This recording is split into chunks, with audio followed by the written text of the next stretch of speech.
역전의 용사들 시작합니다. 매일 천당과 지옥을 왔다 갔다 합니까? 오늘 헌법재판소의 이진숙 탄핵 기각되는 걸 보면서 야, 혹시라도 윤석열 탄핵은 어떻게 되는 것 아닌가? 설마 그런 일이 벌어질 수 있느냐? 이러면서 많은 사람들이 의문에 의문을 제기하고 있습니다.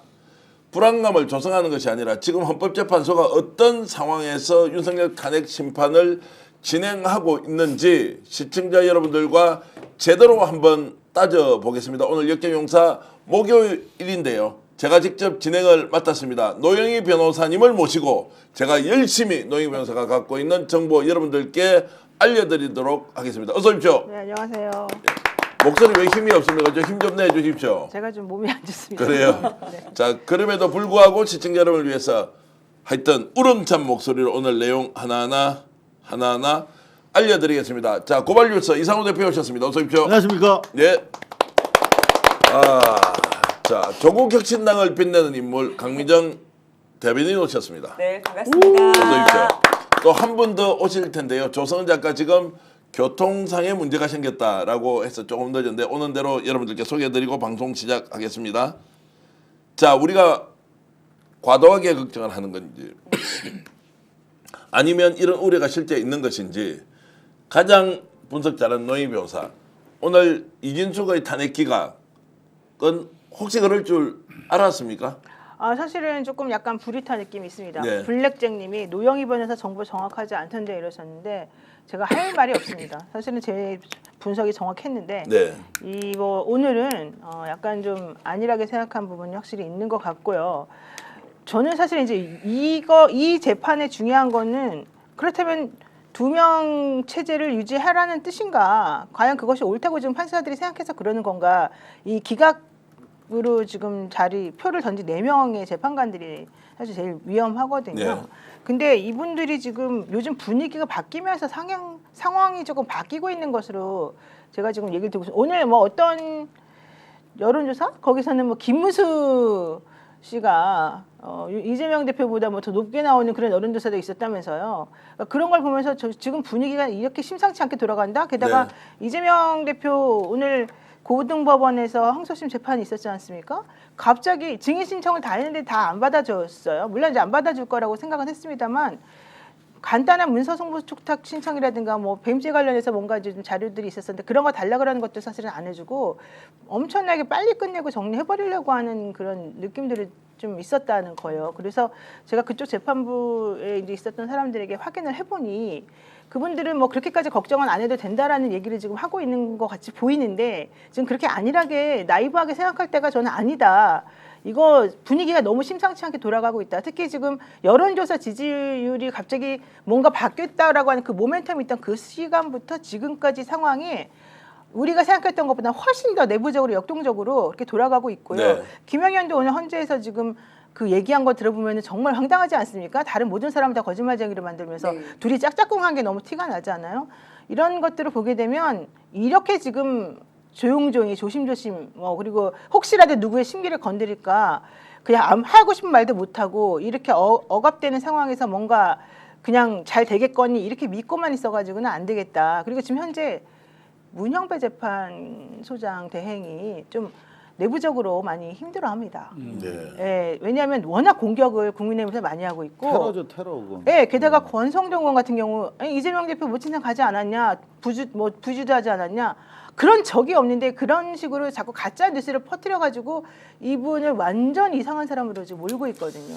자, 그래서 이제 전반적인 상황부터 이야기를 한번 해보겠습니다. 헌법재판관들이 오늘 왜 4대4가 나왔는지는 취재 내용도 좀 이따 공유를 하겠지만, 자, 분위기가 이렇게 이제 흘러가고 있는 것은 모든 것을 이재명으로 다 결론을 내면서 대선 아니냐 이러면서 민주당이든 조국혁신당이든 네. 또는 탄핵을 적극적으로 지금 기다리고 있는 국민들이 말을 못하도록 하는 사이에 가짜 뉴스를 가지고 계속 프레임을 만들어서 공격을 하고 있다. 이 부분은 어떻게 보세요? 그러니까 사실 제가 뭐 수차례에 걸쳐서 말씀을 드리고 예. 있는 것인데 저들은 윤석열에 대해서 적극적으로 방어하기보다는 이재명에 대한 공격을 통해서 프레임 전환하는 전략을 써왔는데 사실 이재명 죽이기는 지난 3년 그 이전부터 계속 돼왔던 부분이거든요. 근데 제대로 우리가 대응하지 못했던 부분은 사법적으로 검찰과 법원의 권위에 의존해가지고 주로 이제 압박을 해오기 때문에 달리 뭐 뾰족한 수가 없이 그냥 당해왔던 부분이고, 더구나 한동안은 민주당 내부에 적들이 많았기 때문에 더더구나 방어가 곤란했었는데, 지금 상황에서도 사실은 그 때문에 이재명 대표 본인도 적극적으로 대응하지 못하고, 민생 그리고 오늘 또 뭐 기자 간담회를 통해서 이제는 뭐 기본소득 쪽보다는 이 불가피하게 경제 상황이 너무 안 좋아졌기 때문에 이제 성장으로 갈 수밖에 없다, 이런 식으로 적극적으로 이제 경제라든가 다른 쪽으로 프레임 전환을 시도하고 있는데, 이재명 대표 혼자서 이거 풀어낼 수 있는 방법이 네. 아닌 것이죠. 자, 지금 이제 윤석열에 대한 탄핵 문제는 크게 걱정 안 하십니까? 어떻습니까? 오늘 4대4 보니까 어떻던가요? 그러니까 저는 뭐 이렇게 말씀드리면 좀 한가한 소리 한다고 예. 하실 수도 있는데, 헌법재판소에서 이번 그 이진숙 관련한 결정에 대해서는 그다지 신경을 안 쓴 것 썼다. 같아요. 신경 안 그러니까 썼다. 예. 그 자기 성향대로 편하게들 그냥 결정하자는 방임적인 그런 분위기 속에서 이런 결론이 나온 것 같아요. 실제로 뭐 조선일보 같은 경우 뭐 과도하게 엄살을 떠는 것 같은데, 조선일보가 분석한 성향표에 따르면은 중도 보수에서 5대 진보 3인데 오히려 한 표가 더 진보 쪽으로 갔다며 아파하는 그런 모양새를 보이고 있거든요. 네. 근데 저는 실제로 이야기된 부분은 우리가 민주진영에서 얘기했던 독임제가 파괴됐다라고 하는 명분의 부분과, 그리고 그럼에도 불구하고 이거는 제적 과반수로 의결하게 돼 있는데 그 맞지 않느냐라고 하는 어떤 기계적인 법률 분석, 외형적으로 그렇게 부딪혀서 아주 편하게 결정들 한 것 네. 같습니다. 그래서 이걸로 직접 우리 향후에 윤석열 탄핵과 연결해서 뭔가 이 분위기를 예측해 본다? 그렇게 확대 해석할 필요는 없지 확대 않는가. 해석할 필요는 없다. 근데 사실은 예. 민주당이 윤석열 씨에 대한 탄핵은 신경을 많이 쓰고 있는데 네. 민주당에서 탄핵을 이제 올렸던 뭐 검사들이라던가 뭐 이진숙 씨라던가 이런 사람들에 대해서는 사실은 조금 민주당에서도 좀 대응을 조금 미흡하게 하고 있는 건 확실하거든요. 자, 이제 대응의 문제냐 아니면 이제 재판관의 성향 문제나 이제 이런 것인데, 이진숙이 저렇게 이제 복귀를 했습니다. 네. 그러면 이제 윤석열 문제는 어떻게 되느냐라는 부분에서 일단 조국혁신당 대변인으로서는 어떻게 보십니까? 이제 제가 지적을 하고 싶은 부분이 뭐냐면, 조국 전 대표에게도 그랬고 지금 현재 이재명 대표에게도 공격을 가하고 있는 부분이 사법 리스크거든요. 그런데 윤석열 및 윤석열 일당들에 대해서 헌법 리스크로 언급하는 국힘 의원도 없을 뿐더러, 없다기보다는 두둔하고 나서는 사람들도 많아요. 그러면 민주당과 조국혁신당은 이렇게 얘기를 하면 좋겠습니다. 너희가 지금 야당 대표들에게 걸고 넘어지는 사법 리스크에 대해서 그렇게 말이 많은데, 그럼 헌법 리스크에 대해서는 입장이 어떤지 좀 얘기를 해보자라는 얘기가 필요할 것 같아요. 그리고 이제 많은 분들이 헌법재판관들은 정치적인 판단을 하는 분들이다라는 얘기를 하시는데, 노영희 변호사님 말씀하셨던 것처럼 우리가 너무 잔챙이는 잔챙이들대로 일단 후순위로 밀어놓고 에너지를 쏟지 않은 거는 맞는 것 같습니다. 그리고 그 윤석열의 탄핵 그 소원 낼 때처럼 조금 디테일하게 계획을 짠 건 아닌 것 같아요. 너무 큰 것에서 영향력, 그러니까 에너지를 몰아버리니까 나머지 꼭 그 뒷받침돼야 되는 것들에는 좀 힘을 덜 쏟은 것 같습니다. 그건 맞는 것 같아요. 자, 그래서 이제 지금 이런 상황이 정말로 이제 이어질 수 있느냐 없느냐 걱정 안 해도 되는 거 맞습니까? 근데 저는 아무리 이진숙, 그러니까 지금 성향이 있는 그 판사들이 누군지는 확인이 좀 됐습니다. 예. 그렇지만 이진숙 사건이 기각됐다고 해서 윤석열 씨에 대한 탄핵도 그렇게 같은 방향으로 갈 거라고 생각하지 않아요. 왜냐하면 제가 20년 동안 변호사하고 있지만 아무리 봐도 이게 헌법 위반인 거는 너무 명백하거든요. 네. 그 법조항을 완전히 정면으로 어겼거든요. 그러니까 이 판사들이 지금 이진숙 거 같은 경우에는 실제 2명이 하면 되는지 안 되는지에 대한 명확한 법 규정 같은 게 없어요. 그런 상황에서 이진숙이라고 하는 사람에 대해서 이제 디테일한 질문들을 사실 헌재에서 했는데, 그런 것들에 대해서도 이쪽에서 제대로 대답을 잘 못하고 좀 대응을 못했거든요. 제가 저번 토크에서 말했지만, 그러다 보니까 현실적으로 그분에 대해서는 뭐 그렇게 될 수 있을 수도 있겠다라는 생각이 들어요. 그렇지만 윤석열 씨 거에 대해서 사실 어떤 어떤 판사들이 정말 나는 법 몰라 이렇게 자기 스스로 얼굴에 침을 뱉지 않는 이상은 거기에 대해서 저는 탄핵을 안 시키다 이거는 좀 저는 상식적으로 생각해 볼 수가 없어요. 더더군다나 지금 이 윤석열 씨 측 변호인들이 하는 행동을 보시고 말들이 다 왔다 갔다 하는 걸 보시고 특히 윤석열 씨 말이 다 맨날 모순되고 거짓말하고 틀려지는 거 보시고 더 중요한 건 그들이 지금 주장하는 내용은 헌법 위반 안 했다가 아니에요.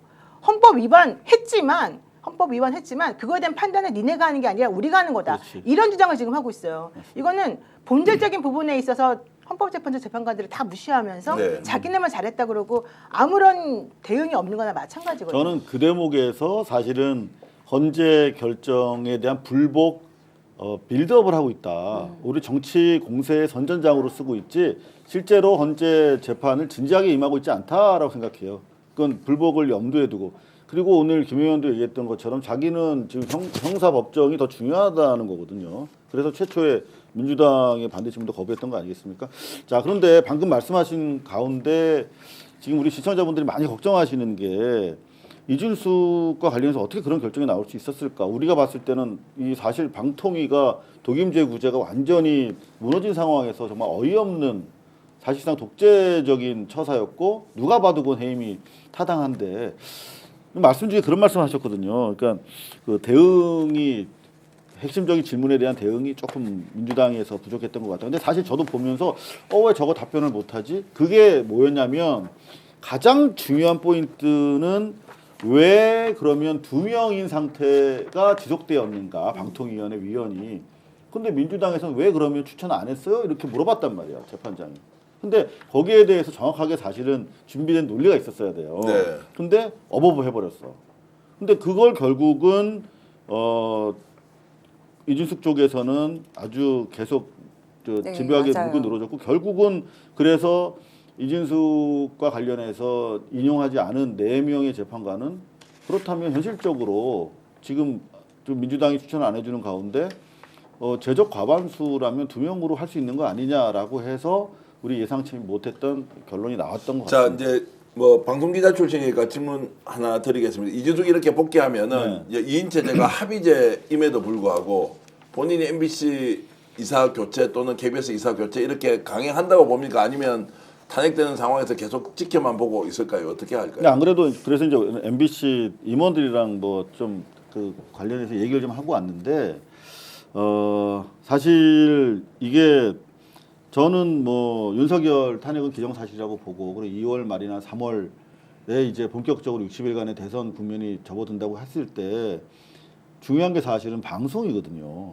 그러면 그 선거 국면에 MBC가 역할을 할 수 있겠는가 아니면 이진숙이 원하는 스타일로 사장 교체하고 방통위 방문진 이사를 교체할 것인가라고 봤을 때 저는 한다고 봅니다. 이진숙이 여태까지 보여왔던 패턴에 따른다면 그러면 어떻게 할 것인가를 봤을 때 당장 이르면 이번 주 아니면 늦어도 다음 주에 방문진 이사를 재공모할 거예요. 그러면은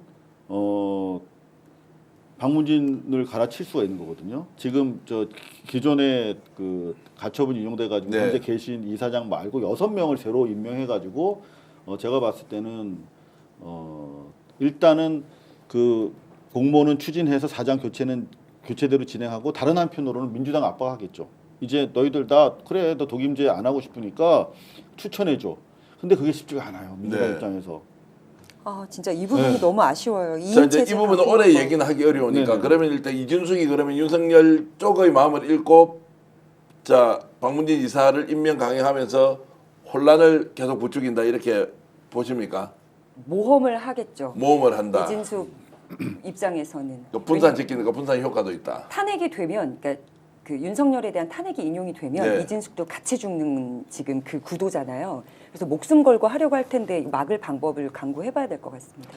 자, 그 사이에 우리 조성은 작가 오셨는데 지금 오늘 그 이제 이준숙 탄핵이 기각됐던 것과 윤석열 탄핵과 연관성에 대해서는 어떻게 보십니까? 사실 이진숙의 탄핵의 과정에서 사실 계속 어떤 헌법적인 결함 내지는 어떤 법적 절차의 결함에 우리 아까 말씀하셨듯이 그 부분에 대한 논리가 좀 미비하지 않았나. 그 부분은 사실 어느 정도 인정을 합니다. 네. 그렇지만 그 윤석열의 어떤 그 불법 계엄, 이제 내란 사태나 뭐 이런 것들은 뭐 포고령 1호부터 시작해가지고 명백한 이제 헌법 위반들이 이제 누적이기 때문에 사실은 조금 그리고 이제 이건 어떻게 보면은 군사적 반란 행위를 이제 동반한 어떤 이제 그 반란 행위의 일환으로서의 이제 평가를 받고 있기 때문에 단순하게 어떤 사실 법적인 절차 미비 이런 것들에 관한 탄핵 절차와는 사실 결은 완전하게 다르죠. 근데 분명하게 생각하는 거는 이 김홍일 전 이제 방통위원장부터 시작해서 이제 이동관 뭐 그 이후에 이제 김홍일 이후에 또 이진숙 등등등 계속 지속적이고 노골적으로 이제 사실 장악을 하려고 했던 것이 방통이었고요. 이제 아까 여쭈셨던 질문 중에서 이거를 그렇다면 돌아온 이진숙이 무엇을 할 거냐라고 했을 때는 지금 윤석열 측 그리고 윤석열 정권 측 그리고 이제 그 지금 많은 수많은 이제 탄핵을 당했던 정부 인사 측에서는 사실 그동안은 탄핵을 소추당했기 때문에 명분이 없었다. 명분이 약했는데 탄핵 기각을 얻어냄으로써 사실 우리가 명분이 있다라는 것을 더 활개치려고 하기 때문에 아마도 우리가 예상했던 것보다 훨씬 더 적극적이고 네. 훨씬 더 노골적으로 이제 그 모든 절차 지연된 절차를 빨리 처리하겠다고 하고 아마 서두르지 않을까. 자, 그렇게 나올 경우에 지금 좀 전체적으로 윤석열 맞습니다. 탄핵을 지금 열망하고 있는 국민들이 좀 톤다운돼 있지 않습니까? 이게 이진숙을 통해서 다시 좀 살아날 수 있다 이렇게도 좀 볼 수 있습니까? 그럼요. 사실은 예. 이 기회가 오히려 그동안에 우리가 너무 나이브하게 생각했다. 저를 비롯해서 이제 앞으로 모든 것이 다 진행이 착착 될 것이다라고 생각을 했었는데 서부지방법원 그 테러하는 것부터 시작해가지고 보면은 이게 아니라는 게 드러나지 네. 않습니까? 게다가 검찰이 그 사람들을 다 돌려보내줘가지고 경호처가 지금 아주 또 다시 살아나게끔 지금 만들고 경호처 간부들은 다 사직서 내는데 김성훈이는 아주 뻔뻔하게 나서가지고 자기가 너무 잘했다는 데서 지금 국회에서마저 지금 그렇게 하고 있지 않습니까? 이런 모든 걸 지금 보면은 그러니까 물론 제가 이제 개인적으로 그런 성향이어서 그럴 수도 있겠지만은 제가 보기엔 그렇지 않아요. 현실적으로 지금 이 대한민국 이러다 큰일 나겠다라고 생각하는 사람들이 점점 더 훨씬 더 많아지고 이제 벌써 끝난 게 아니었다. 우리 지금 정신 안 차리면 대한민국 다시 돌아서지 못한다. 이런 생각을 하게끔 오히려 저는 만들어서 이게 사실은 전화위복이 될 수도 있고 세용지마가 될 수도 있고 우리들이 그동안에 너무 안일하게 생각하고 이랬던 것들에 대해서 반성하게 되는 계기가 돼서 결집하는 그런 분위기 만들어질 수 있다고 봅니다. 저도 저 변호사님 의견에 공감하는 게 네. 지금 MBC 같은 경우에 이제 우리가 가장 일상적으로 맞닥뜨리는 환경이지 않습니까? 방송 환경이라는 게. 근데 당장 이제 막 MBC 이사진 다시 재공모하고 뭐 사장 날린다 그러고 갑자기 이상한 사람이 나와가지고 뭐 MBC가 내란이라고 말하는 거는 잘못됐습니다. 네. 이거는 그냥 계엄이지. 뭐 이런 식으로 갑자기 톤이 변화되면서 우리가 낯익은 앵커 뭐 이런 기자들 없어지고 막 갑자기 어디 아우지탄강 갔다 그러고 그러면은 네. 이게 우리가 뭐 대충 이제 정리되는 국면 아니야? 라면서 나름대로 이렇게 민주당 여태까지 잘해왔고 뭐 이제 잘 되겠지라고 했던 우리 광장의 주인공들이 다시 야 이거 안 되겠다 우리 나서야겠다 하는 그런 결정적 계기가 될 가능성도 있다 오히려. 네, 그런 생각이 저 진짜 불안한 게 이진숙 그 씨가 헌재 판결 받고 기각 판결 받고 나와서 제일 처음 한 말이 그거예요. 태극기를 보면서 그 법원 로고와 함께 그 태극기를 저는 유심히 봤다. 그리고 이 판결은 국민이 해주신 거다. 나를 탄핵하라고 인용한 4명의 재판관들은 대답을 해야 된다 그랬어요.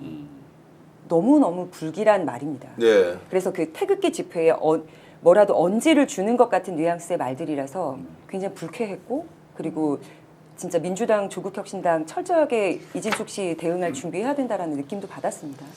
근데 저 같은 경우는 이제 우리 그 탄핵 날 전후 방송에서 마치고 사실 사석에서는 절대 저 끝나지 않을 거라고 예, 예. 굉장히 이제 지지부진하고 윤석열이라는 인간상 그다음에 어떤 그 굉장히 독특한 권력에 대한 욕망에 대한 이해가 없이 이 사람이 단순하게 그냥 절차상의 어떤 권력 강탈을 순순하게 승복을 할 것인가 이런 부분들을 사실은 굉장히 약간 도취된 부분이 분명히 있었던 것 같아요. 그렇지만 제가 봤을 때는 이것이 약간 뭐라고 해야 될까요? 굉장히 우리가 조금 잘못 가고 있다라는 의미는 아니지만 친위 쿠데타가 성공할 수밖에 없는 이유들이 사실 지금부터 나타난다고 생각합니다. 왜냐하면은 국회에서의 할 수 있는 모든 것들이 이미 종료가 됐어요. 어떤 부분이냐면 이 대통령 탄핵을 함으로써 사실 헌재의 시간으로 넘겨졌기 때문에 그 과정에서의 어떤 부분들은 사실 많은 국민들의 어떤 공감과 어떤 더 이상 이제 내란의 상태를 빨리 종결시키자라는 이런 부분들의 그 어떤 파장이 잘 맞아서 그렇게 넘어가면 너무 좋겠지만은 지금 정광훈을 비롯해서 많은 이제 여론을 호도하는 사람들 그리고 이제 특히나 이제 저는 가장 우려가 되는 거는 뭐 여론조사 결과니 뭐 이런 부분들로 마치 저들에게 완벽한 불법을 저질렀지만 여론이 동하면은 이게 마치 설득할 수 있는 어떤 합리성이 부여되는 그런 왜곡이 있거든요. 네. 지금 뭐 유영철이 뭐 팬클럽이 뭐 300만 명이면은 그 사람은 연쇄살인마가 아닌 게 아니잖아요. 이거는 우리나라의 헌법 근간을 흔드는 이 본질적인 요소이기 때문에 그런 부분들에 대한 거를 굉장히 집요하고 굉장히 어떤 일관되게 설득하는 그 어떤 정치 주체도 있어야 된다 분명히 그런 부분들을 자, 좀 그러면 이제 아쉽습니다. 민주당은 이걸 뭐 수사기관을 강조할 수도 없고 법과 제도에 따라서 절차를 밟아가야 되는 거고. 네. 자, 지금 헌법 파괴 세력은 네. 아예 폭동도 일으키고 네. 거짓말을 밥 먹듯이 하면서 네. 또 보수 언론과 손을 잡고 좀 보수 언론이라는 표현 안 하겠습니다. 극우 언론과 손을 잡고 어떤 식으로든 이걸 프레임을 만들어서 공격을 하는데 무방비로 당하고 있다. 이게 탄핵을 주도하는 세력은 지금 그러면 어떻게 해야 되느냐라는 질문을 던질 수밖에 없습니다. 맞습니다. 본질에 대해서 말씀하셨는데 네. 현재 민주당이나 다른 데서는 이거 왜 다른 게 할 게 없잖아요. 네. 그러니까 굉장히 답답한데 혹시라도 어떤 방식으로 접근하고 문제를 해결하면 좋을까? 원래 제대로 된 처방이나 어떤 정말 본질적인 치료를 위한 과정들은 굉장히 지난하고 지루하고 어떻게 보면 굉장히 고통스러운 그런 과정입니다. 그렇지만 사실 이게 집권을 준비하는 정치 세력 이제 어떤 보면 뭐 민주당이라든지 혹은 이제 뭐 조국 혁신당은 또 그 다음 집권 정부를 같이 어떤 걸 만들 수도 있고 어쨌든 이 정권을 종료시키는 것과 새로운 집권이 사실 맞닿아 있잖아요. 네. 왜냐하면 이 탄핵이란 절차가 인용이 되고 나면은 사실상 인수위는 존재하지 않고 곧바로 이제 그 다음 날부터 바로 임기가 시작되는 것이니까는 새로운 정부의 어떤 것들보다는 굉장히 거리된 정부를 바로 이제 교체하는 그런 상황들이 있습니다. 그러하지만 사실 지금 이 무엇에 흔들리는가를 보게 되면은 여론에 흔들린다. 그리고 여론조사의 수치에 흔들린다.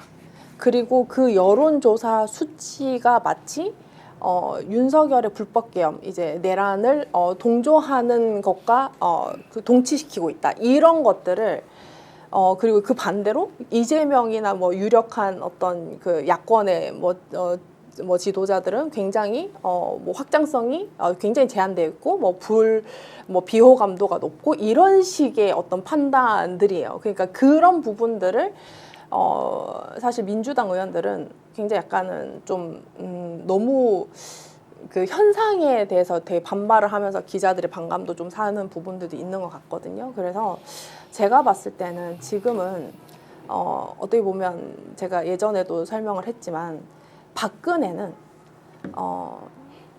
그 비위, 그다음에 어떤 헌법 수호 의지가 없다고는 하지만 그 어떤 평온한 상태에서의 탄핵이었다면 지금은 전쟁입니다. 네. 내란입니다. 이런 부분들에 대해서는 사실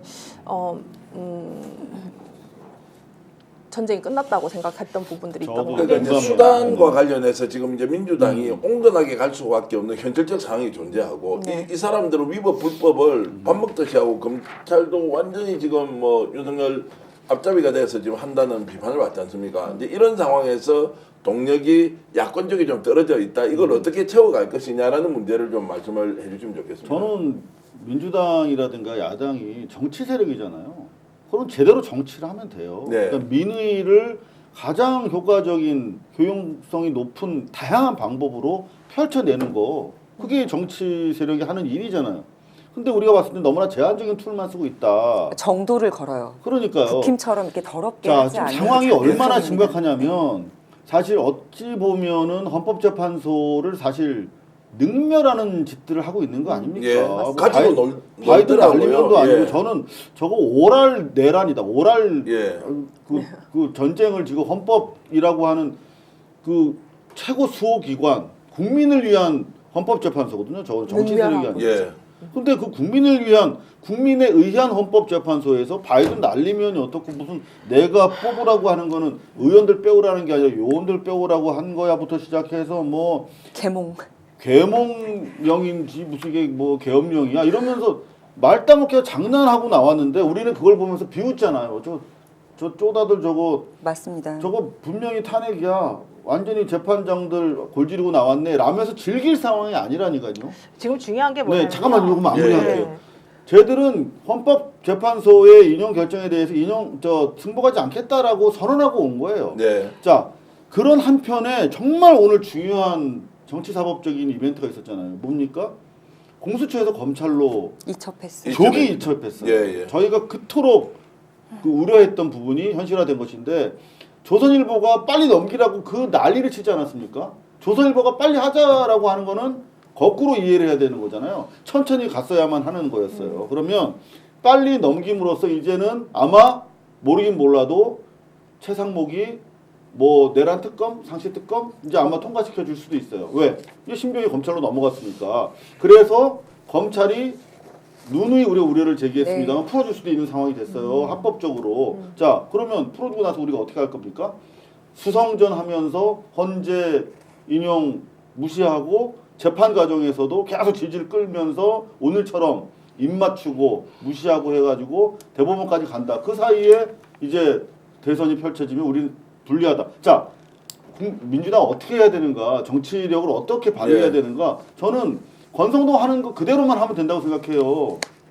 우리도 최상목이 말로만 무슨 뭐 탄핵해야 한다 그러면서 최상목한테 실제 가가지고 항의한 적 있습니까? 행동으로 장소로 이동하면서 말로 그리고 표결로 정치를 구체화시켜야 된다. 자 이런 보세요. 말씀을 예, 드려요. 예. 윤석열 정부 출범한 다음에 민주당이 탄핵소추안을 29건을 올렸는데 그중에 13건이 이제 가결이 돼가지고 올라갔어요. 네. 근데 그중에 지금 결정 난 것들 보면 다 지금 졌어요. 예를 들면은 이상민 전 행안부 장관 네. 탄핵 기각됐죠. 안동환 검사 네. 기각됐죠. 이정석 검사도 당연히 기각이 됐죠. 오늘 이진수까지 지금 다 기각이 된 거예요. 이렇게 되면 앞으로 줄줄이 남아있는 게 최재해, 그다음에 이창수 뭐 등등등등인데요. 이 사람들에 대해서까지 어떻게 될지 몰라요. 근데 저는 이것의 원인이 제대로 된 준비를 안 한 이 민주당의 사실은 70% 정도는 책임이 있다고 보고 네. 나머지 30%는 이제 분위기에 편승해서 가는 이런 분들이 좀 있다고 봐요. 근데 지난번에 이 윤석열 씨 탄핵하기 전에 있었던 그 헌재에서 실질적으로 민주당에서 그러니까 민주당 쪽에 이제 국회에서 소추단들이 나와놓고는 탄핵 관련해서 변호사를 선임을 안 해가지고 한번 엉터리가 된 적이 있었어요. 기억나시죠? 그리고서 이제 재판장이 좀 황당스럽게 생각했죠. 왜냐면 민주당에서 연기 신청했지만 안 받아주면서 다음부터 잘해라 이렇게 얘기를 해서 사실 기회를 준 거였는데 그것도 역시 잘 안 된 상황이었잖아요. 그렇다면 민주당이 지금 탄핵 올리는 것에만 급급할 것이 아니라 그 사후 처리를 제대로 해줬어야지 이들의 행위가 옳은 거였구나라고 사람들이 알게 되고 믿게 되는 건데 올리는 것마다마다 지금 다 기각이 되고 그 올리는 것마다마다 기각이 된 이유가 제대로 준비를 안 하고 변호사들이 제대로 대응 못해서 이다? 이렇게 받아들이게 되면 국민들 입장에서는 매우 황당하고 믿을 수가 없어지게 되는 건데요. 전 앞으로 최재해, 이창수 더 난공불락이라고 더 어렵다고 솔직히 보거든요. 그렇다면 이런 상황에서 국민들이 느끼는 불안감이 너무너무 커져요. 내가 지금 민주당이나 내가 지금 느끼면서 이게 옳은 거다, 그른 거다라고 판단했던 기준이 잘못되었나 보다. 자기를 의심하게 되거든요. 당장 공수처에서 지금 검사 쪽으로 지금 이거 넘겼잖아요. 그랬더니 어떤 법원장이 자기네끼리 청주지법. 올렸어요. 예, 법원장이 올렸어요. 물론 네. 법원장은 이제 청주지법 이런 데는 사실은 조금 그렇지만 네. 어쨌든 그 사람이 올린 거 아니 공수처에게 수사권이 없는데 왜 그렇게 했느냐 이런 식으로 이제 비난하면서 올렸단 말이에요. 그러면서 그런 사람들에게 영장을 내준 서부지방법원이나 법원 판사들은 그러면은 다 괜찮냐? 너네들도 이제 앞으로 반성하고 각오해라. 이런 식으로 글을 올렸어요. 그런 말을 함부로 올릴 수 있는 건 정말 이해가 안 가지만 제가 거기서 지적하고 싶었던 건 뭐냐면 아니 그러면 검사가 이제 수사한다는 얘기잖아요. 검사는 그러면은 공수처와 달리 이 내란죄에 대해서 수사할 수 있는 권한이 있어서 그럼 자기네가 가져가서 없죠. 수사한다는 겁니까? 아니잖아요. 아니었기 때문에 처음에 공수처를 넘기라고 해가지고 이렇게 지금 돌아온 거였잖아요. 게다가 지금 검찰과 윤석열이가 지금 쿵짝이 맞아가지고 완벽하게 지금 방어를 하고 있기 때문에 이렇게 된 거잖아요. 그럼 여기에 대해서 법원장이나 제대로 된 판단을 하는 정말 사법부 양심 있는 사람이라고 한다면 그런 식으로 글을 올릴 게 아니라 그렇다면 정말 제대로 공수처의 수사권을 가지고 자꾸 논할 거였으면 그럼 검사들이 가지고 있는 수사권이 있는지부터 다 같이 객관적으로 논해줘야 되는데 그런 게 없어요. 네. 그러니까 이건 무슨 얘기냐면 분위기가 지금 이상한 방향으로 흘러가고 있는 네. 게 확실히 있다. 맞습니다. 그래서 이걸 끊어줘야 돼요. 자, 끊어주는 방법은 뭐가 있습니까, 그러면? 끊어주는 방법은 일단 이 윤석열 탄핵 재판이 대선하고는 좀 결이 다르게 가야 된다는 예. 인식을 국민들한테 심어줘야 되고 예. 그리고 문제점을 지적하는데 얘는 항상 너무 잘못을 많이 하는 캐릭터이기 때문에 이 정도쯤이야 하고 역치값이 높아져 있는 그 부분도 빨리 없애줘야 돼요.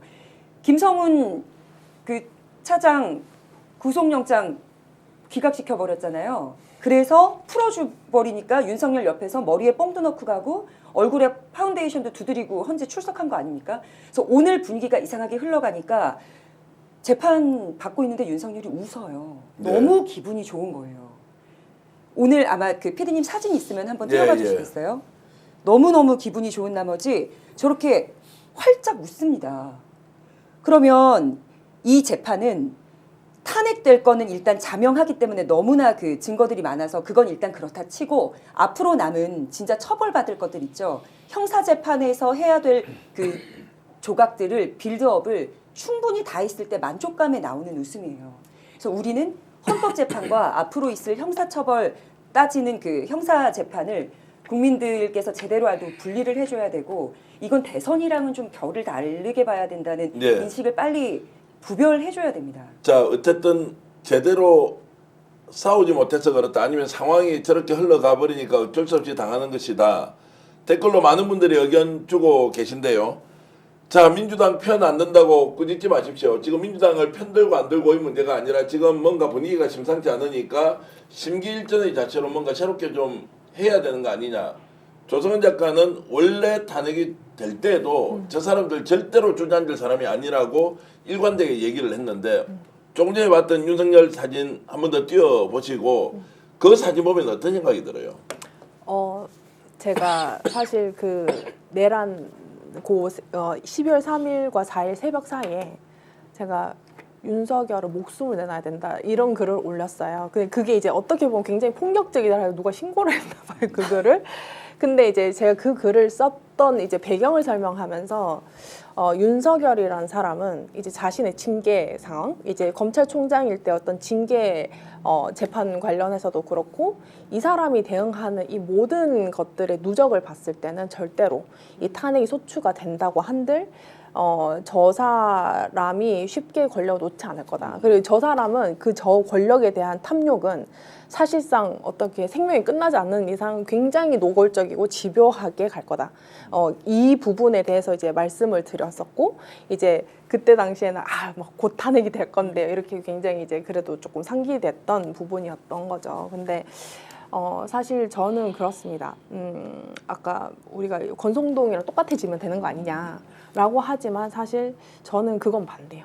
저는 제가 아까 주저했던 말은 사실 느리게 받아들일 수 있고 느리게 싸울 수 있는 용기가 필요하다는 의미입니다. 그거는 사실 싸움을 주도하는 사람에 대해서는 정말로 모든 것을 감수하라는 의미거든요. 왜냐하면은 그 부분에 관해서는 자기 확신, 옳은 것에 대한 확신과 역사에 대한 확신과 자기가 역사에서 이런 인내를 가지고 옳은 방법으로 정당하게 싸워서 결과를 얻어냈을 때의 역사적 평가가 분명히 어떻게 날 거라는 거기에 확신이 있지 않으면 사실 이 현상을 보고 움직이는 정치인들은 절대로 선택을 할 수 없는 방법입니다. 그래서 제가 이제 드렸던 마음이고 이제 그게 굉장히 어렵다는 좀 단답형으로 질문하겠어요. 지금 국민들이 그러면은 자 탄핵에 대한 열망을 갖고 있지만 조금 주춤주춤하는 것은 네. 말씀하신 대로 인내를 가지고 기다리고 있는 자연스러운 현상이다.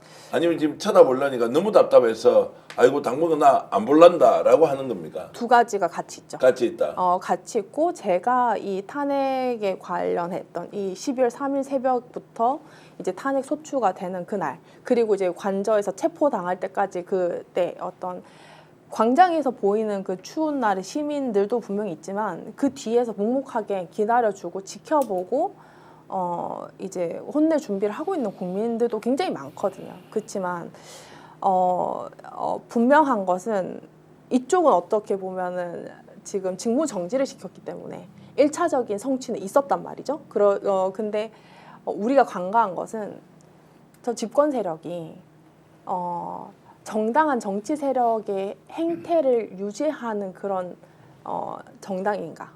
아니면 저것은 군대까지 끌어오고 사살을 하고 이제 불법과 그러니까 위헌과 아예 그 나라를 전복시킬 수 있는 순수 악으로서의 어떤 세력인가? 이것에 대한 판단을 내려야 되는 시기인 것 같아요. 네. 네, 그래서 저는 굉장히 민주당이나 이런 사람들한테 그 언론들이 되게 훈계질을 많이 한다고 생각을 합니다. 훈계질이라는 것은 너는 왜 선비답게 싸우지 않아? 쟤네들은 이제 무장하고 거의 이제 그 막장을 치닫는데 너네는 왜 정당하게 싸우지 않아? 너네는 왜 문서 하나가 잘못됐어? 이런 식의 이제 꾸짖음이 있다는 거죠. 그게 이제 그러면은 중도층 국민들이 이런 여론들의 뭐 호도가 되는 건가? 그리고 저는 사실 지금 여론조사도 굉장히 심도 있게 살펴봐야 되는 시점이라고 생각하는데 글쎄요 저는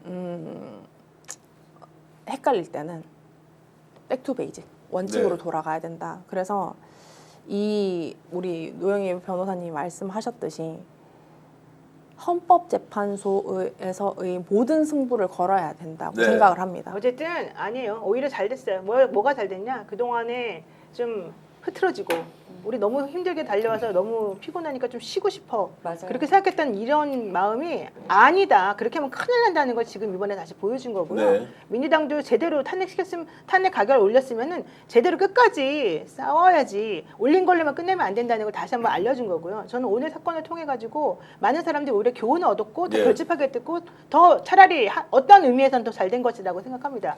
그래서 지금 화나는 많은 분들이 여러 의견들을 지금 올리고 계시는데 민주당이 지금 뭐 특별히 아주 많이 잘못하거나 그런 게 아니에요. 많이 이제 달려와가지고 한 것까지는 좋았는데 그 이후의 마무리나 그 이후의 디테일 면에서 지금 제대로 이제 대응을 못해서 여기까지 왔고 좀 너무 나이브하게 됐기 때문에 사실 여기까지 온 거라고 저는 지금 보거든요. 이제 계속해서 사람들이 지금 사실은 지친 데다가 여론조사도 그렇다고 하지. 그다음에 윤석열 씨 어거지 쓰는 거 맨날 봐야 되지. 윤석열 씨가 어거지 쓰기 시작하니까 그 나머지 사람들도 막 다 같이 부안내동해가지고 좀 고개 숙이던 사람들이 또 잘났다고 자기네가 잘했다고 또 난리를 치고 있지. 이 꼴이 너무 보기가 싫고 너무 짜증이 나는 거예요. 그래서 너무 화가 많이 나 있는 상태인데 바깥에서 벌어지는 내가 관여할 수 없는 내가 통제할 수 없는 이런 것들이 또 그런 식으로 방향이 흘러가는 것 같으니까 불안해가지고 짜증나고 불안하고 속상해가지고 지금 다들 화가 많이 나 있는 거거든요. 이제 그렇게 하면 안 됩니다. 이제부터는 방향이 정해져야 돼요. 지금 아까 뭐 권성동 씨 하는 것처럼 하면 된다. 그 말의 의미는 권성동처럼 무식하게 하라는 뜻이 아니라 정말 사직생의 관점에서 미친 듯이 싸워라. 지난번 총선 때 얼마나 민주당 미친 듯이 싸웠어요. 그러니까 맞대응을 하면서 제대로 국민들 앞에 싸우는 거 보여주라는 건데 좀 전에 윤석열이 웃고 있는 그리고 머리가 스타일링 돼 있는 이 부분에 대해서 오늘 박은정 의원도 얘기를 했는데 저 장면을 보면서 어떤 생각이 들었냐면 저 사람 지금 감옥에 있는데 아닌 것 같아요. 스타일링 얼굴 한번 조금 전에 웃고 있는 장면 한번 띄워주세요. 자, 저 장면을 보면서 드는 생각은 자기가 힘이 있고 여전히 나 대통령이야? 라고 과시하는 것이 일종의 상징 조작이 되는 거예요. 자기 지지자들을 향해서 보여주는 거죠. 나 예, 아직 예. 건재하고 그 전에 탄핵 재판 받았던 대통령들은 수임 번호 달고 나왔단 말이에요. 그리고 박근혜 대통령은 심지어 이제 여자들은 특히 스타일링이 중요하지만 자기가 머리 만지고 재판 출석했어요. 예. 근데 왜 저 사람에게만 특혜를 주는가에 우리는 좀 분노를 할 줄 알아야 된다고 생각합니다. 분노하죠. 그런데 저렇게 해가지고 나와버렸어. 법무부가 저렇게 윤석열이 그래도 대통령의 품위를 지키기 위해서 우리가 그거는 인정해줬다라고 얘기하는 거기를 지적을 해야 돼요.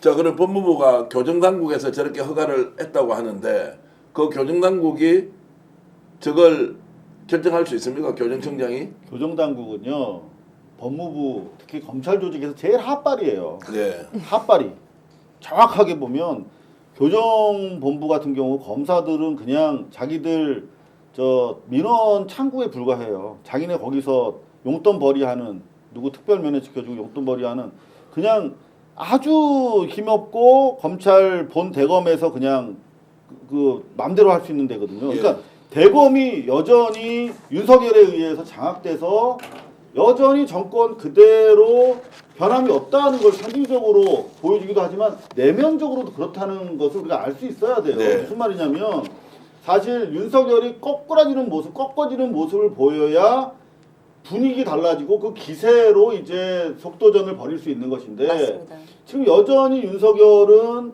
지금 오히려 재임 때보다 더 반듯한 모습이에요. 저기서 아무도 야 윤석열의 시대가 끝났다라고 보지 않는 것이고 지지자들은 더 늘어나고 있는 겁니다. 더 예. 결집되고 그래서 저는 전반적으로 봤을 때 제가 뭐 민주당이 잘하고 있는데 왜 비판하냐고 하는데 그럼 민주당은 비판하지 않으면 개선될 여지가 없잖아요. 우리가 더 잘해야 돼요. 계속 해야 돼요. 자, 조금 전에 그런 면에서 저는 문재인 정부 때 집권 전후를 보면서 아, 네, 문재인 정부는 안 되겠구나라고 제가 확신했었거든요. 이미. 네. 왜냐하면 집권해서 아까 우리 조 작가님 말씀하신 것처럼 60일 이후에 바로 이제 정부가 구성이 돼야 되는데 지금 보면은 아무런 움직임이 없잖아요. 이를테면 지금 문재인 정부 말로만 촛불혁명 정부라고 했지 촛불의 에너지를 자기들의 정치적 구심으로 하나도 가져가지 않았잖아요. 왜? 이 촛불 시민들은 그냥 단 하나의 권력의 징표도 받지 아니하고 그냥 업무로 다 복귀했어요. 일상 업무로. 그러니까 지들끼리 날아온 거지 수박들이. 근데 지금도 보면은 실제로 그 촛불의 기적을 만들어낸 시민들은 다 지금 댁에 가서 일정 정도 기대를 가지고 유튜브 보다가 아이씨 그래 안 되겠네라고 해서 지금 또 화가 난 상태인데 맞습니다. 민주당이 민주당이 주도하고 있어요. 이거 민주당이 주도권이 없다고 제가 말씀드리는 것이 아니라 민주당이 촛불을 담기 위한 노력을 하지 않고 있어요. 에너지를. 예. 그 에너지가 안으로 없는데 그러면 민주당은 또 민주당의 기득권화된 사람들의 정치적인 집권 수단이 되는 것이고 결국은 이재명을 공격했을 때 아무런 방어 능력이 없어지는 거예요. 이게 이를테면 촛불 범연대 뭐 회의라든가 이런 것들이 이 촛불과 탄핵과 관련된 공격을 막아주고 그래야 이게 직접 이재명으로 가는 공격을 분산해낼 수 있거든요.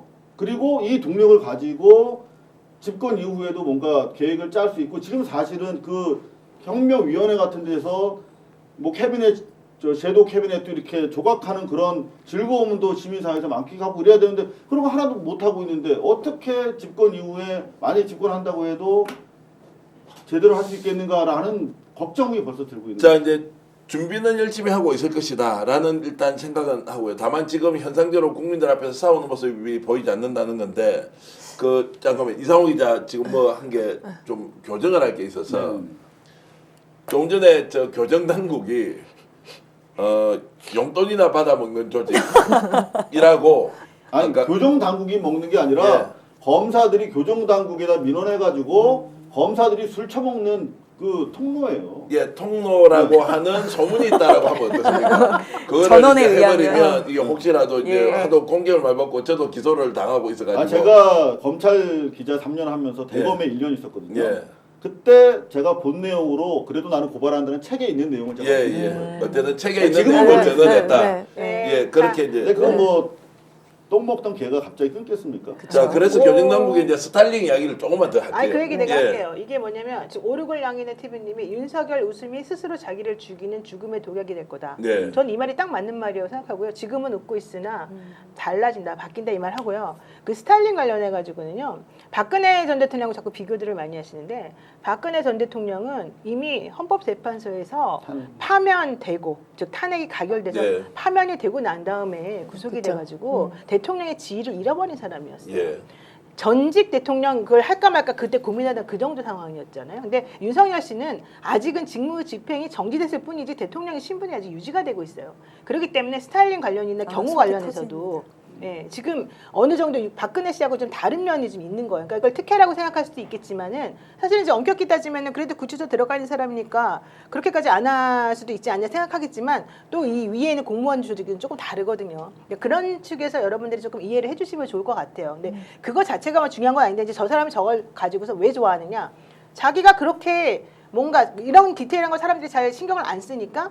자기가 그냥 나가가지고 이렇게 건장한 모습 보여주고 자기가 여유로운 모습 보여주면 사람들이 다 결집한다는 거예요. 그리고 그걸 이용해가지고 자기네끼리는 돈 벌고 자기네끼리는 으쌰으쌰하면서 자기네들이 하는 행동이 옳다고 사람들이 좀 생각하고 믿게끔 만들어서 우리들이 점점 힘이 세진다. 지금 이걸 그냥 보여주는 것 뿐이거든요. 그러니까 저도 우리가 알아야 될 거는 저들이 좀 망상에 빠져 있어요. 집단적인 최면에 빠져 있는데 그 중에 하나가 이제 오늘 뭐 자기들 다 드러났지 않습니까? 진술을 통해서. 근데 지금 실제로 40% 50%뭐 국임당이 당세가 지금 뭐 좋아지고 있고 이대로 가면 90%까지 나올 수 있습니다. 지금 그렇게 잘못 생각하고 있죠. 라고 하는 보고에 둘러싸여 있기 때문에 아 내가 지금 잘하고 있구나. 이대로 가면 우리가 뒤집을 수 있어. 자기들이 지금 기세를 잡고 있다고 생각하는 거죠. 오판인데 그 오판이 나름대로 저들의 지지 기반 속에서는 의미 있는 데이터가 나오고 있으니까 지금 유지가 되고 있는 것이죠. 제가 조금 네. 더 이제 거들자면 저는 사실 지금 제가 사실 민주당에 대해서 단 한 번도 공개적인 칭찬을 한 적이 없어요. 네. 제가 근데 지금 사실 민주당의 각 이제 소속 국회의원들 뭐 내란 뭐 관련한 이제 뭐 국조나 여러 가지 상임위에서 활약하시는 분들 덕분에 이 많은 어떤 내란의 어떤 실체들이 발견이 됐고 했기 때문에 사실 그 직책 이상의 무언가를 정말 저들처럼 뭐 그 방망이 들고 나가지 않는 한 저는 지금 국회의원들 민주당 소속 혹은 야당 이제 그 조국혁신당이나 민주당 소속 국회의원들이 여기서 더 잘해야 된다?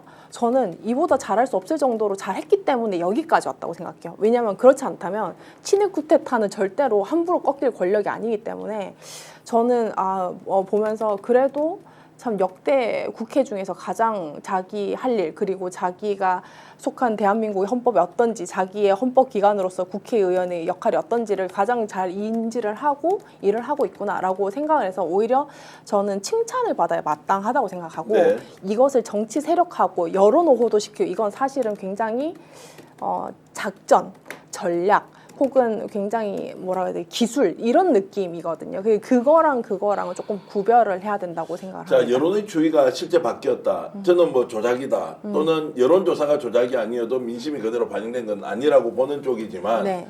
여론조사 결과 김문수가 1등을 하고 네. 그리고 민주당을 확실히 뒤집었다 국힘이 네. 이제 이런 방향으로 조사가 나오니 네.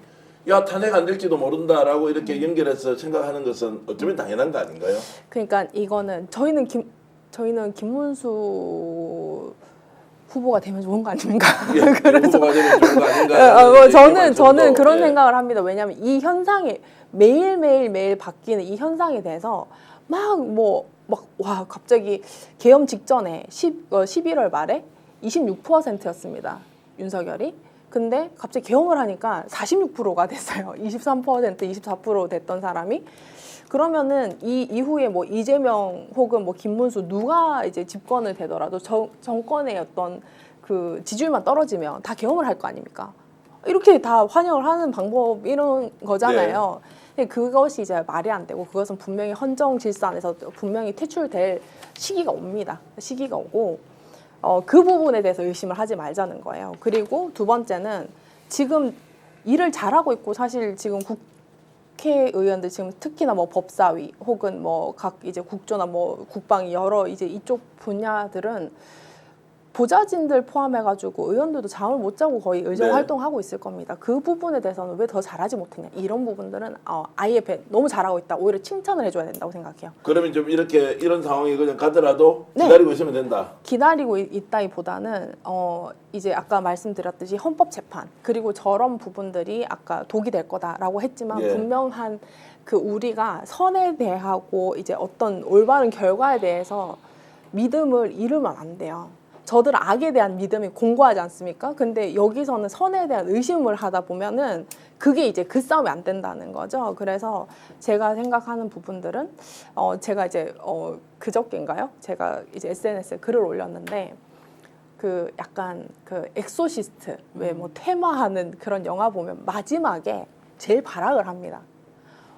악마가 막 씌어서 마지막에 퇴마를 할 때 마지막에 막 발악을 해요.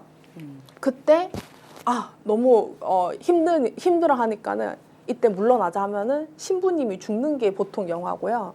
그때 끝까지 요놈 잡았다 하고 끝까지 이제 밀어붙여야 되는 거예요. 저는 지금의 이 막 여론 뭐 과표집이나 뭐 저 법원 폭동 일으키기 이런 것이 오히려 역으로 말하면은 자기들의 종말이 너무 눈앞에 왔다고 생각하기 네. 때문에 권력이 정말 다 파멸을 했구나 이거를 본질적으로 느끼기 때문에 저들이 하는 그러니까 최후의 발악이라고 자, 생각하고요. 조성은 제가 좀 하겠습니다. 조성은 이제 작가의 말에 동의한다는 분도 굉장히 많고 시청자 여러분들도 뭐 그렇게 동의를 하실 수 있고요. 네. 저처럼 약간의 호들갑 떨면서 걱정을 할 수도 있는데 네. 노변 말씀을 해보시죠. 중요한 건 각자 자리에서 각자 역할을 하면 돼요. 맞아요. 지금 이게 제일 개밥바라기님이 중요합니다. 진짜 이 정도로도 흔들리면 도대체 누구 탓하겠습니까? 저들이 노리는 게 이런 심리전입니다. 예. 제발 정신 차리고 믿고 응원합시다 이렇게 하셨는데 예, 예. 이 말이 딱 지금 현재 필요한 예. 말이고 국회는 국회대로 민주당 국회의원들은 국회의원들대로 탄핵 올린 거 다 탄핵 인용될 수 있도록 최대한의 노력을 해야 되는 것이고 국민들이 자기네들 믿는 만큼 제대로 자기 역할을 해줘야 되는 거예요.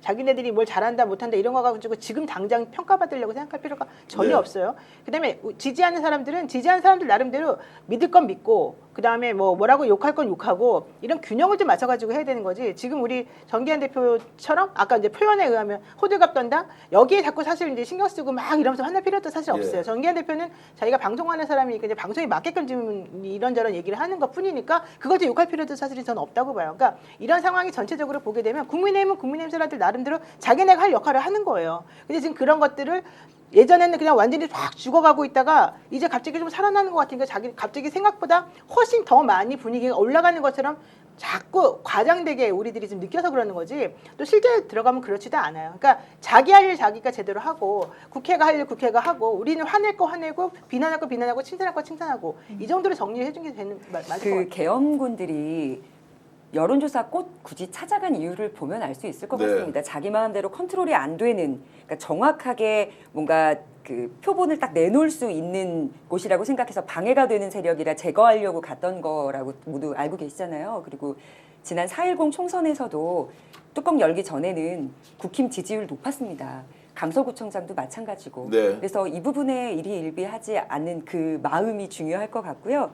그리고 우리도 여론전, 공성전 하면 한다라는 마음으로 좀 강하게 나가야 될 것 같아요. 일단 최상목 권한대행 할 일을 하라고 계속해서 저희는 압박을 넣어야 될 것 네. 같고 계엄이 아니고 계몽이라고 했잖아요. 그러면 뭐 그래 계몽운동 상록순이어서 최상록순에 이러면서 계속 그 부분을 압박하고 일이 잘 처리될 수 있도록 일단 헌재부터 구인 체제가 만들어질 수 있도록 이제 해야 될 건.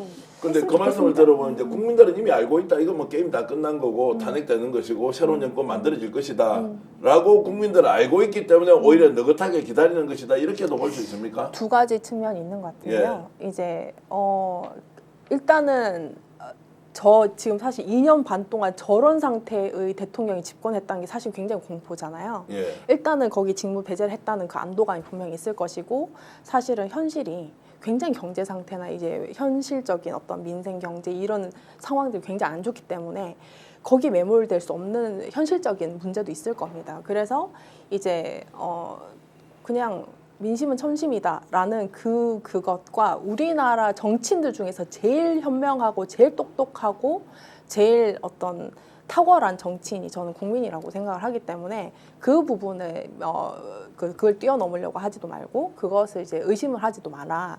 그리고 제가 두 번째로 꼭 강조를 하고 싶은 거는 저는 이 야권의 강력한 리더십에 대해서 왜 자부심이 없나. 전 그 생각이 들어요. 네. 왜냐하면은 뭐 이제 뭐 이런 뭐 190석을 뭐 틀어지고 있는 뭐 이재명 뭐 그리고 이제 뭐 조국혁신당 뭐 이제 조국이 뭐 조국 이름까지 달았던 뭐 조국혁신당 뭐 이런 식으로 해가지고 마치 이제 그게 잘못된 것 마냥 이제 뭐 당내 민주주의가 뭐 어떻고 뭐 이런 식으로 얘기를 하는 것이 있었는데 저도 어떻게 보면 계엄 전까지는 그런 생각을 좀 했던 사람이거든요. 근데 제가 이렇게 일련의 과정을 쭉 지켜봤을 때 저쪽은 굉장히 스트롱맨이잖아요. 이제 독재자잖아요. 윤석열은 굉장히 강력하고 모든 권력을 틀어잡고 있고 굉장히 가스라이팅도 능한 굉장히 교활한 독재자입니다. 근데 이 반대로 이 야권에서 굉장히 강력한 리더십으로 그 반대급부의 지도자들이 존재하지 않았다면 그날의 계엄이 과연 그렇게 원만하게 해제가 됐을까? 그리고 그냥 이 내란 특검이나 이 탄핵하는 이 과정이랑 어떤 부분부터 이렇게 빠르게 이제 밝혀내야 되는지를 이토록 일사불란하게 잘 준비를 할 수 있을까? 저는 그 부분에 대해서는 굉장히 야권의 강력한 리더십 덕분에 해냈다. 그리고 이제 빠르게 진행 중이다. 왜냐하면 사실 이런 쿠데타가 발생했던 국가가 굉장히 비극적인 결말을 네. 맞은 경우가 많은데요. 이런 뭐 지금 그 두 이제 어떤 야권의 지도자들이 탄핵 계엄과 이제 탄핵 국면에서 맹활약을 했고 그 리더십이 공고했기 때문에 그나마 이 정도까지 안정이 된 거예요. 자, 그러면 그 야권의 뛰어난 리더십을 발휘한 사람이 누구입니까? 아니 뭐 이재명 대표 그때 이제 조국 대표, 조국 대표 이 두 분과 뭐 예를 들면 젊은 뭐 용해인 뭐 이런 예. 그러니까 각자의 역할을 굉장히 단단하게 만들어 준 겁니다. 그 사람들이 느슨하고 사실 거의 뭐 비대위원장 격의 굉장히 이제 그 느슨한 리더십이 존재를 했다면은 그때 국회의원들 잡혀갔겠죠.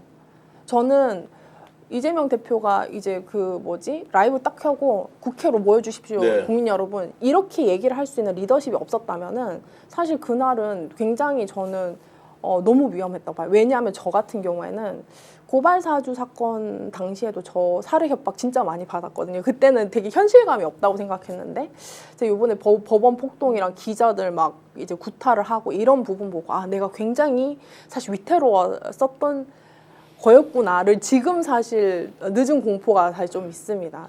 자, 근데 지금 이제 보세요. 지금 제가 이거 예, 한마디만 예. 할게요. 민주당 지금 분위기 달라지고 있으니까 갑자기 임종석 전 실장을 비롯해서 예, 예. 수많은 사람들이 야 민주당에 이재명만 있냐? 뭐 이런 얘기하고 그 다음에 조응천 전 의원 같은 경우에도 뭐 팥빵만 있냐? 뭐 튀김 소보루빵 뭐 있지? 막 이런 얘기가 막 나오잖아요. 그런 것부터가 벌써 잘못된 거거든요. 이 사람들이 지금 정신을 못 차리고 예, 있는 거거든요. 그럴 때는 정확하게 다 찔러주고 막아주고 지금 현재 어떤 방향으로 가야 되는지 알아야 되는데 사람들이 기회만 되면은 호시탐탐 무슨 두더지처럼 이렇게 튀어나오는 거예요. 이런 거를 이제 정리해줄 필요가 있다. 오늘 일련의 사건 이것만 있는 게 사실 아니에요. 조국 전 대표 남부구치소로 지금 옮겼죠. 거기서 원래 윤석열 씨 만나면 내가 꼭 뭐 하고 싶다 이랬는데 맞아요. 옮겨버렸죠. 아까 말한 대로 법원장이 나서가지고 공수처에 수사권이 있네 없네 난리를 치고 있죠. 이진수 탄핵 기각됐죠. 지금 나오는 것마다 헌재에서 또 김용현이는 완전히 윤석열 때 편들어가지고 또 이상하게 변했죠. 지금 나오는 것마다 우리들한테 스트레스가 되고 별로 안 좋은 방향의 시그널이 좀 계속해서 나오고 있는데 네. 그게 이걸로 끝나지 않는다는 사람들의 분노가 이제 우리들이 한 방향으로 가야 된다고 하는 결의가 오히려 더 다져지는 계기다. 민주당 정신 차려라. 이런 얘기를 할 수밖에 없어요. 자, 그래서 똑같은 사안을 정반대로 이야기하는데 결론은 하나로 모입니다. 일단 각오는 맞죠. 있다. 네. 그리고 불안하지만 그것은 오히려 순항일 수도 있고 그렇죠. 불안하면 좀 더 적극적으로 나서서 싸우는 것도 방법이다. 선택지가 더 있을 뿐이지 원판은 바뀌지 않는다라는 이야기로 이제 정리할 수 있을 것 그러니까 같고요. 조국혁신당 창당할 때 예. 3년은 너무 길다. 탄핵해야 된다. 검찰 해체한다 할 때 약간 오바야. 그건 네. 너무 좀 극단적인 표현이야라고 말하는 분들이 대부분이었어요. 근데 보세요. 우리가 먼저 나가서 길 찾아놓는 사람들이 반드시 필요합니다. 그러니까 다 이렇게 조국 혁신당과 같은 의견으로 달려주세요는 아니지만 그래도 인정하고 그거 봐. 이거 맞잖아. 다들 안일하게 있다가 되치기 당할 위험이 있었잖아 라는 걸 보여주는 반증이고 노영희 변호사님 말씀처럼 각성의 시간이 될 것이다. 그 이진숙의 기각은이라고 생각합니다. 자, 각성의 시간이다. 그러면 질문 하나 드리겠습니다. 3년이 너무 길다고 했으니까 2022년 5월 9일이었습니다. 네. 지금 2025년 5월 9일을 향해 가고 있는데 그거 어떻게 3년이라고 찍었습니까? 조국 혁신당은. 계산을 하셨나 봐요. 그리고 조국 혹시 어디에 물어본 건 아니고? 그건 아니고 왜냐면 그쪽에 있는 또 정경심 교수님도 카톨릭 신자고 예.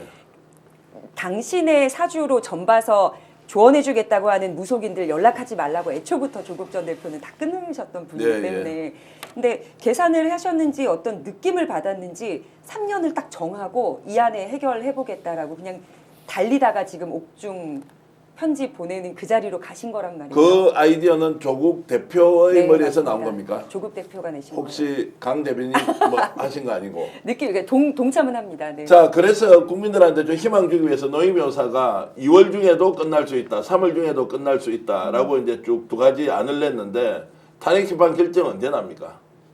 뭐 제가 탄핵 심판관이 아니니까 말을 못하지만 예. 저는 2월 말이나 늦어도 3월에는 나온 3월 초, 3월 중간까지 무조건 나온다. 이렇게 무조건 봅니다. 나온다.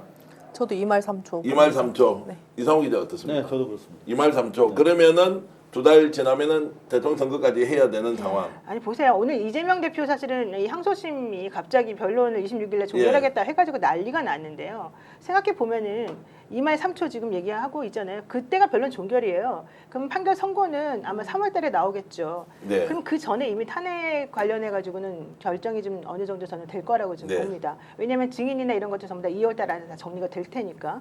그리고 그렇게 되면 사실은 헌재 재판관들이 더 막 복잡하게 막 하고 말고 할 필요도 사실은 없거든요.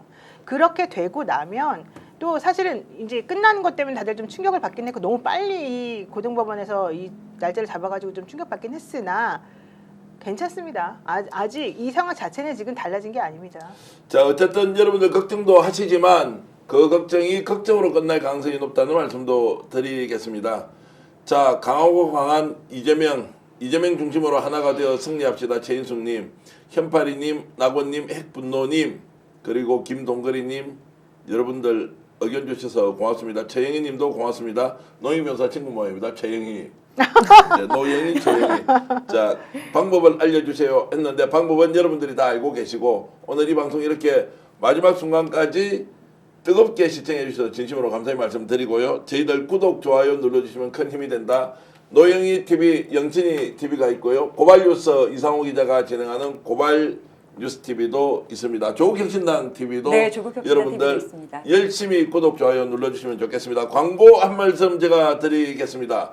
믿을 수 있다 더 착한 보험. 자, 여러분 보험과 관련돼서 여러 가지 고민이 있을 경우에는 믿을 수 있다 더 착한 보험 1644-1236으로 전화하셔서 여러분들의 보험 플랜을 제대로 상담받아 보시기 바랍니다.